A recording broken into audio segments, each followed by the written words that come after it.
Bienvenidos a Estrategia del Ring. Ahora me tocó a mí dar la bienvenida a este capítulo y este es un episodio de reflexión. Así que vamos a hablar un poco, vamos a discutir con Guillermo. Bienvenido, Guillermo, nuevamente. Muchas gracias. A Estrategia del Ring. Vamos a discutir un poco lo que hablamos con Miguel de la Torre sobre estrategia, investigación y marketing. No sé, ¿qué te pareció pues, toda esta discusión con él que fue bastante acelerada, digamos así? Sí, sabes que muy chévere, mucha información. De hecho, creo que conecta excelente con, bueno, primero muchas preguntas que nos han hecho, ¿cierto? El público, que cómo abordamos estos temas de mercado, este tema de el consumidor en el centro, ¿no es cierto? Como parte de las decisiones del modelo estratégico, me parece que hace total sentido. Entonces, creo que le dimos un approach muy interesante de cómo ellos, ¿no es cierto?, Kantar World Panel con su metodología de paneles de hogares, que ya nos explicó un poco, de que levantan las facturas en todos los hogares. Y sobre todo siguen una muestra durante todo el tiempo, que es lo interesante, ¿no? Exactamente. Para ver los sesgos y las desviaciones. Correcto, que ven la evolución de los hogares y que de hecho tienen una muestra súper interesante. Tú ves, las investigaciones de mercado normalmente no llegan a hacer más de 300 encuestas. Ahora tienen un panel de 1,900 hogares y sí que van a crecer. 91% de los hogares dicen que de alguna manera traducen el sentido del 91% de las personas. Eso es una cifra muy alta, ¿no? Es una cifra muy representativa que creo que te da una información bastante completa de esto. Pero, y aquí viene una pregunta, porque está muy bien, ¿no es cierto?, tener esta información, pero que de nada sirve si no lo metemos en las elecciones estratégicas, ¿cierto? ¿Cómo tú crees, cuáles son los pasos para de verdad utilizar esta información en el modelo estratégico? A ver, yo he sido un crítico muy fuerte del tema de investigación de mercado porque, y lo dijimos en el capítulo, ¿no? A veces nos dicen lo que ya sabemos, pero él ratificó que sí, te decimos lo que ya sabemos, pero hacemos un descubrimiento interesante de insights que a mí me pareció algo espectacular que realizan en esta empresa. Pero es muy importante lo que él también mencionó, Guido, y creo que hace sentido con todo lo que hemos hablado en Estrategia del Ring, que él mencionó de que necesariamente tiene que estar alineado a una estrategia, es decir, que necesariamente tiene que reunirse con los estrategas directivos, ojalá con este grupo, con este equipo que diseña la estrategia en la organización un poco para sentir hacia dónde va la organización. Y es lo que hemos dicho en Estrategia del Ring durante estas 2 temporadas.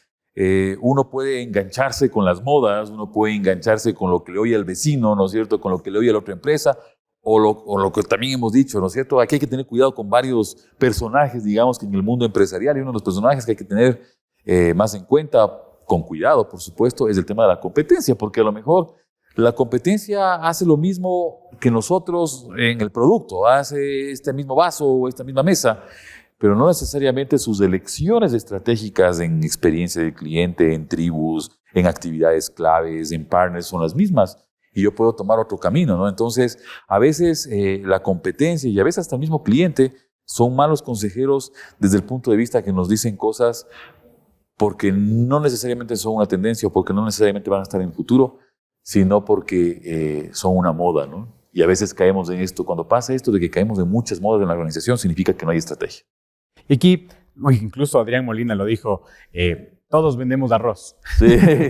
Y la forma en la que vendemos el arroz es lo que cambia. Y para justamente, y esto se refiere mucho al know-how, y creo que el know-how va de la mano en entender a tu cliente, en entender al consumidor. Y por eso también me pareció chévere esto de los aliados, ¿no? De los aliados del equipo de marketing, que los vendedores a veces que están mucho más cerca del consumidor, porque a veces los directivos se van, mientras va creciendo la empresa, se van despegando del día a día, que está bien, ¿no? Porque ellos tienen que ver hacia la parte estratégica, por hacia supuesto. el futuro. Pero también no tienen que perder esa sensación, esa sensibilidad de entender al cliente, de ver la solución, de ver el futuro, o sea, entendiendo la evolución de los consumidores, ¿no es cierto? Y tú que has estado en muchos directivos, ¿no es cierto? En muchos directorios, que eres un gran directivo, ¿cuáles han sido los mayores problemas que te enfrentas en un directorio justamente con estos temas de entendimiento del mercado, de hagamos lo mismo de la competencia, de deja nomás que nosotros ya sabemos y no contratemos esta investigación de mercado, ¿no es cierto? ¿Qué problemas te has topado? Miguel lo dijo, ¿no? Porque esta es una reflexión sobre este capítulo, pero voy a compatibilizar las dos cosas, ¿no? Miguel lo dijo. Es esta falta de mirar hacia el futuro, ¿no? Este cortoplacismo, y él también mencionó el tema del status quo. Y yo, de alguna manera, entiendo a las organizaciones del asunto del status quo. Si tú vienes de una organización que le ha ido bien durante 30, 40 años, o hay organizaciones de larga data en las que yo he estado, y le ha ido bien con la misma fórmula, con la misma receta, es muy difícil entender por qué yo debo hacer una cosa, ¿no? Sobre todo cuando hay estas señales, y también con Miguel hablamos del tema de estas señales. Por ejemplo, él habló de una cifra de que teníamos antes de pandemia el 3% de consumo online, ahora tenemos el 1% o algo similar. O sea, en pocas palabras, ha caído este asunto, ¿no? Y los directivos lo que hacen es levantar las manos y decir, ya ves, lo que nosotros hemos hecho siempre funciona, ¿no? Y esto lo hemos visto en muchísimas organizaciones. A mí me preocupa mucho, y ya lo mencionamos en la primera temporada, sobre todo, el nivel de competitividad de nuestra región. No solamente del país, sino el nivel de competitividad de la región.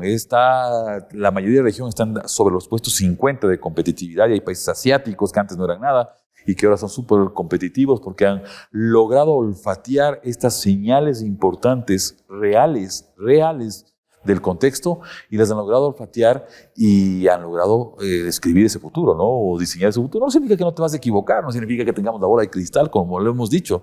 Significa que hay señales que son muy potentes y muy poderosas, y creo que Miguel habló también de este asunto. Y entonces yo, si regreso al gancho que me acabas de lanzar, ¿no es cierto?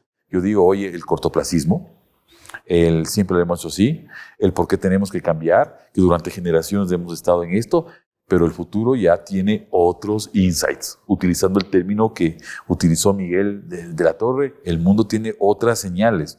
El mundo está viendo más allá de lo evidente, y a veces en las empresas tenemos miopía estratégica, tenemos una miopía de cambio.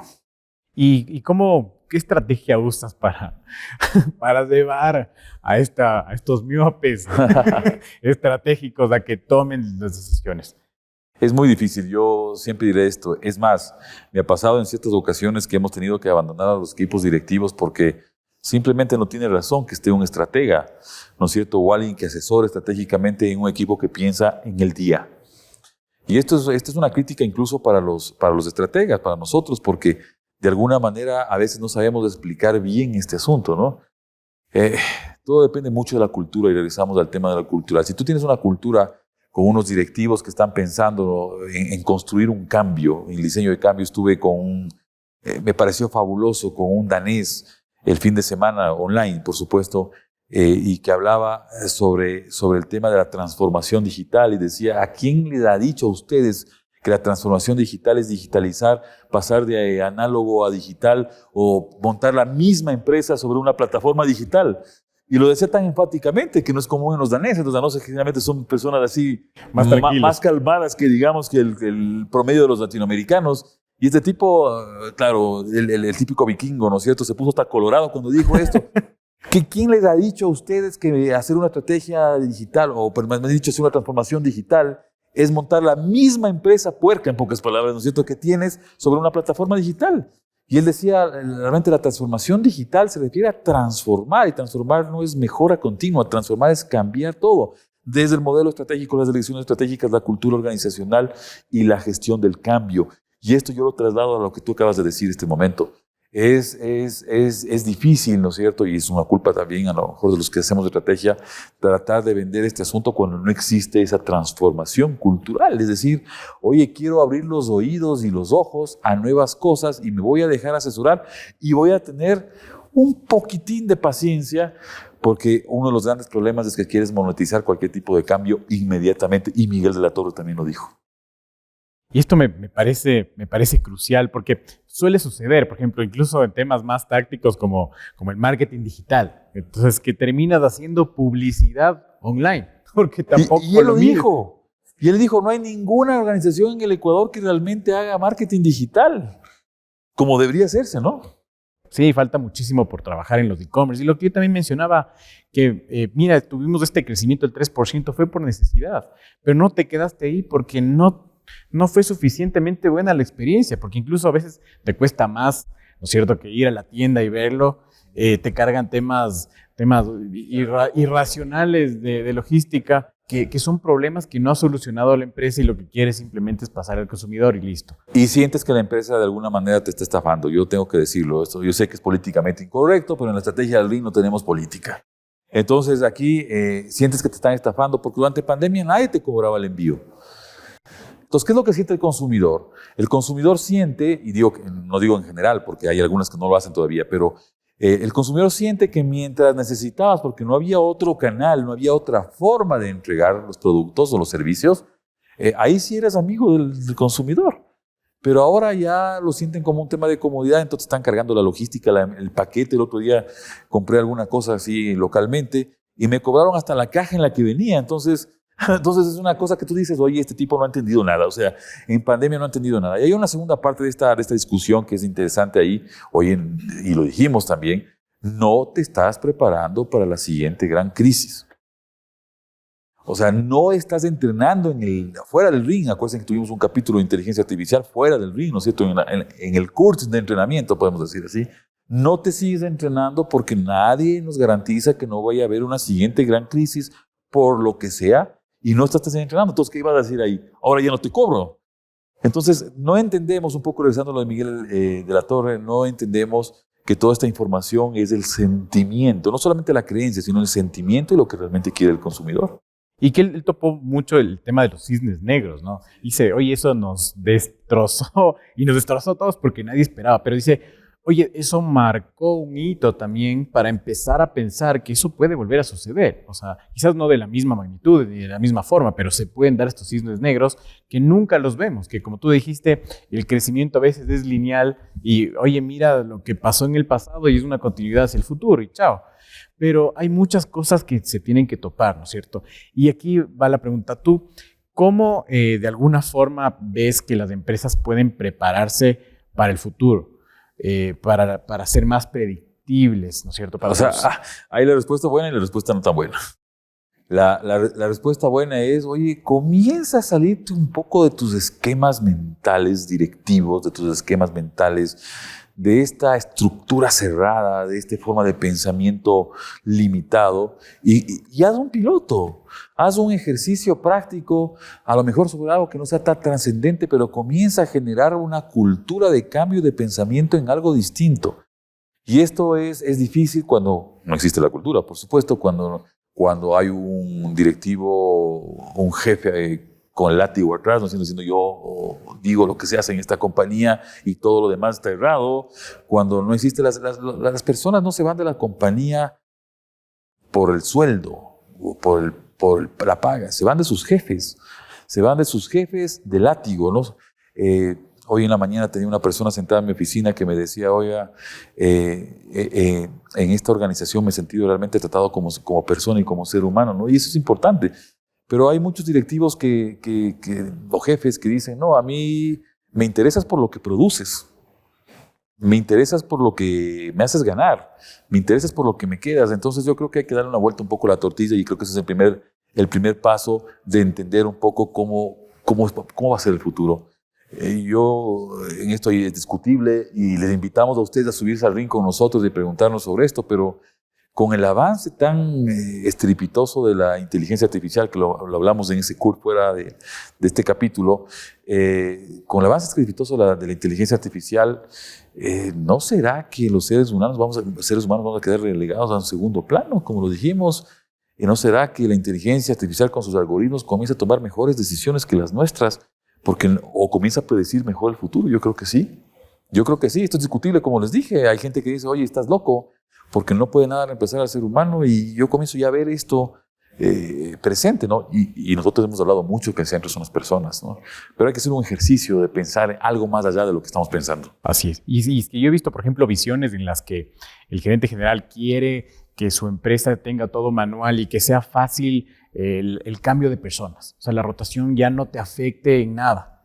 Y esa visión me parece demasiado fría. Y simplista, sí. Simplista, porque hay muchos errores y por eso mismo se toman decisiones como que, por ejemplo, para tener éxito en una línea, ¿no es cierto? Traes de la competencia a los mismos que manejaban la línea competidora, traen y tienes otro contexto cultural, otra empresa, es otra forma. Incluso deberías más bien enfocarte en desarrollar personas de adentro, ¿no es cierto? Eso mismo te dice que la compañía está pensando en el día a día y en la operación más que en el futuro. Ese es un gran indicador. Yo lo veo así desde este punto de vista, es un gran indicador porque hay industrias, ¿no es cierto?, como la banca, los seguros y algunas más, en donde todo el mundo rota por las mismas empresas. Y las compañías son, a ver, si las compañías son hermanos siameses, ¿sí? O gemelos, la cultura se parece, digamos que no hay problema, ¿no? Pero si yo quiero hacer un cambio cultural en la organización y quiero ser distinto y traigo a la misma persona con los mismos vicios y también con las mismas virtudes o con buenas virtudes de la otra compañía y la pongo en el mismo contexto, funciona. Pero si le pongo en otro contexto cultural, en otra cosa que quiere alcanzar la compañía en el futuro, va a ser muy difícil que podamos obtener resultados distintos, ¿no? Correcto. Y aquí también otro de los temas que topamos con Miguel que me parecen muy relevantes es cómo soltamos la información, cómo empezamos a confiar en nuestros aliados estratégicos, porque a veces contratas una de estas empresas, no les das ninguna información y te viene a decir lo que ya sabías. Sí. Y esto pasa mucho en nuestro medio porque lo vemos, por ejemplo, en el tema de investigación. Cuando queremos hacer nuestro medio de investigación científica, la data de Latinoamérica en general, el Ecuador, es muy bajita, ¿no? Nadie quiere publicar en otros países, tienes que publicarlo por obligación. Entonces es muy fácil, ¿no? Si tú le preguntas a ChatGPT, le preguntamos a ChatGPT, ¿no es cierto?, que te dé datos del Ecuador versus, y le haces las mismas preguntas versus Estados Unidos o Europa o otros países, vas a ver que la información que te da el mismo ChatGPT, que se alimenta de la información que está ya en el ciberespacio, ¿sí?, es muy limitada.